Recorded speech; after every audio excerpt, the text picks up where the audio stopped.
আসসালামু আলাইকুম। আজকে আমি সেরা স্বাদের মালাই সন্দেশ বানিয়ে দেখাবো। দুধ আর চিনি দিয়ে এত মজার একটা সন্দেশ তৈরি করা যায় ঘরে বসে। আপনারা এই ভিডিও না দেখলে বুঝতেই পারবেন না। তাহলে চলুন শুরু করি। প্রথমে এখানে আমি 1.5 লিটার দুধের ছানা নিয়েছি। ছানা কেটে আমি ঝুলিয়ে রেখেছিলাম 1 ঘন্টা। পানি ভালো করে ঝরিয়ে নিয়েছি। এখন একটু মথে নিব। এরকম করে মেখে নিতে হবে। একটু মেখে নিলেই হবে। চুলায় একটা প্যান বসিয়ে দিয়েছি। প্যানটা গরম হলে দিয়ে দিচ্ছি চিনি 1/4 কাপ। চিনি দিয়ে আমি চিনি নেড়ে চেড়ে ক্যারামেল করে নিব। চিনি যখন গলতে শুরু হবে তখন ভালো করে নেড়ে চেড়ে নিব। এরকম চিনি গলে আসলে আমি এর মধ্যে দিয়ে দিচ্ছি লিকুইড দুধ 1 কাপ। দিয়ে ক্যারামেলের সাথে ভালো করে নেড়ে চেড়ে মিশিয়ে নিতে হবে।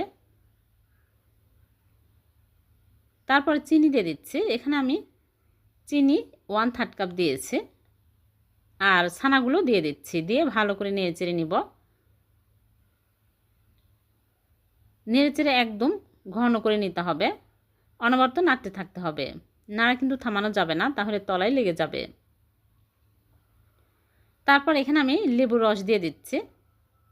আপনারা চাইলে হাতের কাছে লেবুর রস না থাকলে এলাচি গুঁড়াও দিতে পারবেন।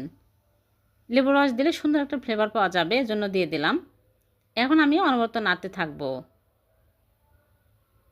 তারপরে দিয়ে দিচ্ছি গুঁড়া দুধ 1/3 কাপ। গুঁড়া দুধ দিলে আরও বেশি টেস্টি হবে। নেড়েচেড়ে একদম ঘন করে নিব।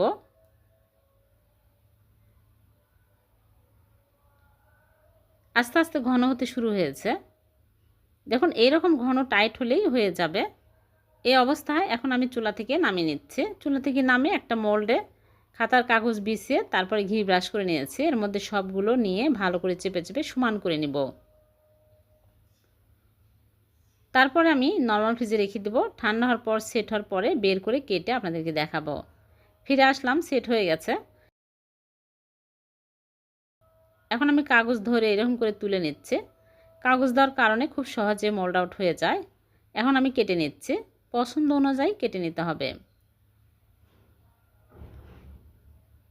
এভাবে মালাই সন্দেশ বানিয়ে দেখবেন, খেতে কিন্তু দারুণ টেস্টি হবে।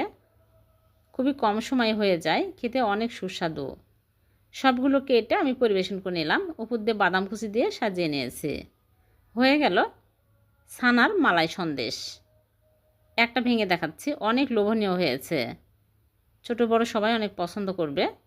ভিডিওটি যদি ভালো লেগে থাকে লাইক কমেন্ট শেয়ার করে দেবেন, অন্যকে দেখার সুযোগ করে দেবেন। আবার দেখা হবে এরকম নতুন কোনো রেসিপিতে। সে পর্যন্ত ভালো থাকবেন, সুস্থ থাকবেন। আল্লাহ হাফেজ।